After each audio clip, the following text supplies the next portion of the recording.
नमस्कार दोस्तों, स्वागत है आपका मुजावदिया मनीष चैनल पर। और आप सभी को वेरी वेरी गुड मॉर्निंग। आज आपका मैं एक चैप्टर लेकर आया हूँ, पौधों में खनिज पोषण। ठीक है, जिसके आपके 40 प्लस क्वेश्चन रहेंगे। तो शुरुआत करते हैं पहले क्वेश्चन की। आप सभी आ गए हैं तो आप सभी को वेरी वेरी गुड मॉर्निंग। आज और आपकी क्लास ये रिकॉर्डेड रहेगी, क्योंकि आकाशीय बिजली गिरने के कारण नेटवर्क प्रॉब्लम में 12 बजे बाद सुधार आएगा, है ना। तो जैसे ही नेटवर्क चालू हुआ, नेट, है ना, आपकी मैराथन क्लास होगी। 12 बजे आपकी नेट चालू हो जाएगा, तो 12 से 4 बजे तक आज आपकी क्लास रहेगी मैराथन। नहीं तो 3 बजे रहेगी या 5 बजे रहेगी। तो मैं आप सभी को सूचित कर दूंगा, जैसे ही नेट चालू हुआ आप 12 बजे से 4 बजे तक, 12 बजे बाद हमारे टच में रहना। ठीक है। तो जो भी पहली बार देख रहे हैं, चैनल को सब्सक्राइब कर देना, लाइक कर देना, शेयर कर देना। और जो भी नए हैं, अगर हमसे जुड़ना चाहते हैं तो इस नंबर पर मैसेज करके जुड़ जाना। ठीक है। देखो, नेटवर्क प्रॉब्लम के कारण सभी को दिक्कत आ रही है ना। तो कोई दिक्कत नहीं, आज का दिन और आपका ये रेगुलर बेस वाला जो टाइम है, ये रूटीन नहीं बंद नहीं हो, इसलिए मैंने आपके लिए एक रिकॉर्डेड और क्लास बना दी। तो आप सभी से निवेदन है कि वीडियो ज़रूर देखें। मैं आप सभी के डेली कमेंट देखता हूँ। जो आप लाइव, अभी कल रात को भी मैंने लाइव लिया, उसमें भी आप सभी के कमेंट देखता हूँ। अभी भी सबको देख रहा हूँ। ठीक है। तो आप सभी पूरा वीडियो ज़रूर देखें, है ना। तो आज मिलेंगे अपन फिर 12 बजे से 4 बजे तक।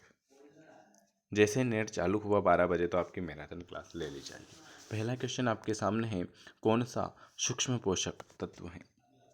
Mg, Z10, Ca या P? बताएं। तो सूक्ष्म पोषक तत्व होता है, आप सभी को पता है, Z10। Z10 क्या होता है? Z10 आपका एक सूक्ष्म सूक्ष्म पोषक तत्व होता है। दूसरा क्वेश्चन पूछा हुआ है, अधिकांशतः पौधे भूमि से नाइट्रोजन किस रूप से प्राप्त करते हैं? स्वतंत्र N2 गैस से, नाइट्रिक अम्ल से, नाइट्राइट से या नाइट्रेट से? तो आप सभी को पता है, अधिकांशतः पौधे भूमि से नाइट्रोजन किस रूप से प्राप्त करते हैं? तो वो जो प्राप्त करते हैं वो नाइट्रेट से प्राप्त करते हैं। किससे प्राप्त करते हैं? नाइट्रेट से प्राप्त करते हैं। तीसरा क्वेश्चन क्या पूछा हुआ है? तीसरा क्वेश्चन है, हरिमहीनता होती है जब पौधे उगाए जाते हैं। कौन सी हरिमहीनता होती है? जब पौधे उगाए जाते हैं। अंधेरे में उगाए जाते हैं, छाया में उगाए जाते हैं, तीव्र प्रकाश में उगाए जाते हैं, या एफ या एम जी के अभाव में उगाए जाते हैं। तो हरिमहीनता होती है जब पौधे जो उगाए जाते हैं वो एफ या एम के अभाव में उगाए जाते हैं। एफ या एम के अभाव में उगाए जाते हैं, तब हरिमहीनता होती है। अगला क्वेश्चन, निम्न में से कौन सा तत्व क्लोरोफिल अणु का घटक है? क्लोरोफिल अणु का घटक कौन सा है? Fe, Mg, K या Mn? तो आप सभी को पता है, क्लोरोफिल अणु का जो घटक होता है वो आप सभी ने सही जवाब लगाया है, Mg होता है। चलिए अगला क्वेश्चन, वह कौन सा आवश्यक तत्व है? वह कौन सा आवश्यक तत्व है जो किसी भी एंजाइम के निर्माण में भाग नहीं लेता? वह कौन सा आवश्यक तत्व है जो किसी भी एंजाइम के निर्माण में भाग नहीं लेता, परंतु कई एंजाइमों की क्रियाशीलता प्रेरित करता है? Z10, Mg, Mn या K? बताएं।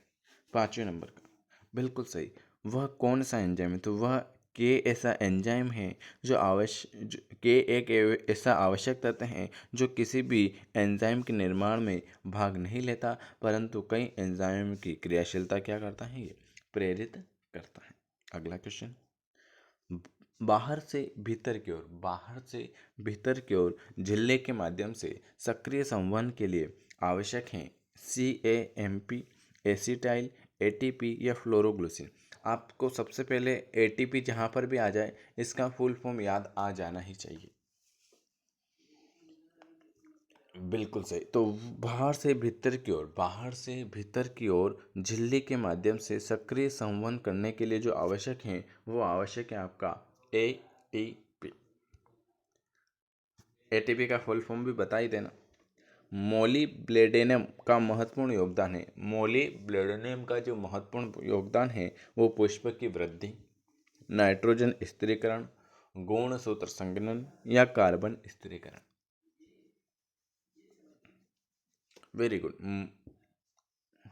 मोलिबेडिनम का जो महत्वपूर्ण योगदान है वो नाइट्रोजन का स्थिरीकरण होता है।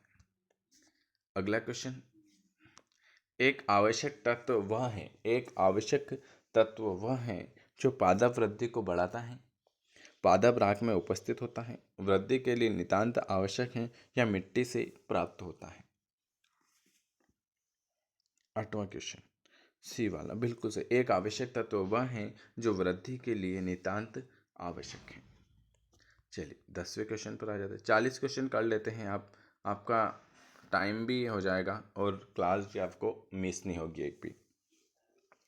हाइड्रोपोक्सिन एक विधि है। क्या? हाइड्रोपोक्सिन एक विधि है जो मृदा विकास के अध्ययन की है, मृदा सुरक्षा के अध्ययन की है, तरल संवर्धन माध्यम में वृद्धि की है या प्रयोगशाला में वृद्धि करते पौधों की। हाइड्रोपोक्सिन एक विधि है जो क्या है? बिल्कुल सही, हाइड्रोपोक्सिन एक विधि है जो तरल संवर्धन माध्यम में वृद्धि की। क्या? तरल संवर्धन माध्यम में वृद्धि की है।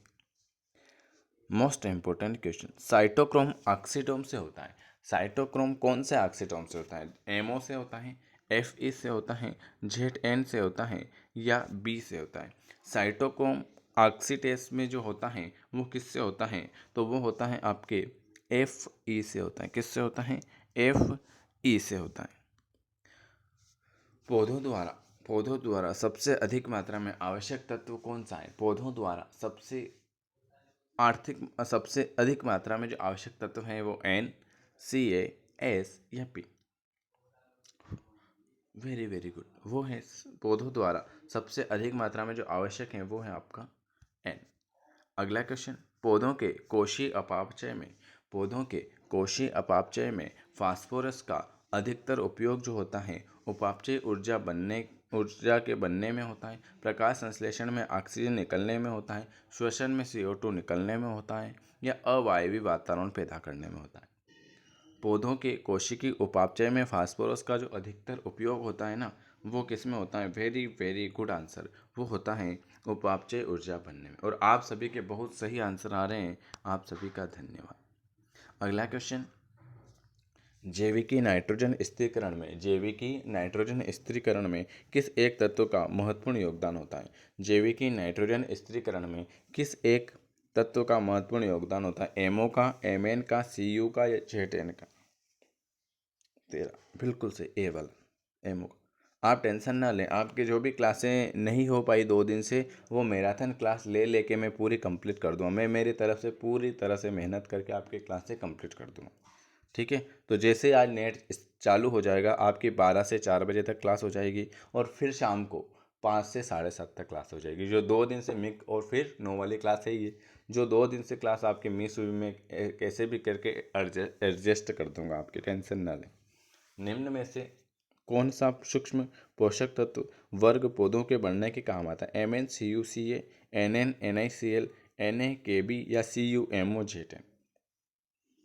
बिल्कुल सही। निम्न में कौन सा सूक्ष्म पोषक तत्व पौधों को बढ़ने के काम आता है? तो Cu आता है, MO आता है और Zn आता है। ये पौधों के तत्वों को बढ़ने के काम में आता है। एक सामान्य पौधों की वृद्धि के लिए कौन सा पोषक तत्व वर्ग आवश्यक नहीं है? K, Ca, Mg, Fe, Zn, Mn, Pb, Ni, Na या Mg, Fe, Mo। एक सामान्य पौधों की वृद्धि के लिए कौन सा पोषक तत्व आवश्यक नहीं है? बिल्कुल से वो आवश्यक नहीं है Pb, Ni, L या Na। अगला क्वेश्चन, उपापचय की ऊर्जा आयनों के अवशोषण में प्रयोग होती है। यह दर्शाता है कि आयनों का अवशोषण O2 की उपस्थिति में बढ़ जाता है, O2 की उपस्थिति में कम हो जाता है, AMP की उपस्थिति में बढ़ जाता है या NADP की उपस्थिति में बढ़ जाता है? बताएं। उपापचय की ऊर्जा आयनों के अवशोषण में प्रयोग होती है, तो यह क्या दर्शाता है? वेरी वेरी गुड, बताएं। बिल्कुल सही, यह दर्शाता है कि आयनों का अवशोषण O2 की उपस्थिति में बढ़ जाता है। बाउन हर्ट बीमारी किसकी कमी से होती है? बाउन हर्ट बीमारी किसकी कमी से होती है? के की कमी से, बी, एमओ या एफई? बाउन हर्ट, मोस्ट इंपॉर्टेंट क्वेश्चन है। बाउन हर्ट बीमारी होती है ना, वो किसकी कमी से होती है? तो बाउन हर्ट बीमारी होती है आपकी बी की कमी से। कोशिका भित्ति, मोस्ट इंपॉर्टेंट क्वेश्चन, कोशिका भित्ति की मध्य पटलिका का मुख्य तत्व कौन सा है? चैनल को सब्सक्राइब कर लेना, लाइक कर देना, शेयर कर देना, और हमारे साथ जुड़ना है तो जुड़ जाना। बिल्कुल सही, 18वें का बी वाला। निम्न में से किसकी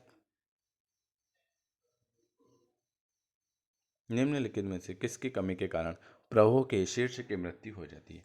Mg2 प्लस व Mn2 प्लस, K प्लस व Cl minus, Mn2 plus Cl minus, Ca2 plus B. निम्न में से किसकी कमी के कारण प्रवाह के शीर्ष की मृत्यु हो जाती है? तो 19वां बिल्कुल आपका सही हो जाएगा, Ca2 प्लस बी के कारण। निम्न में से कौन सा तत्व प्रोटीन संश्लेषण के लिए बहुत आवश्यक है?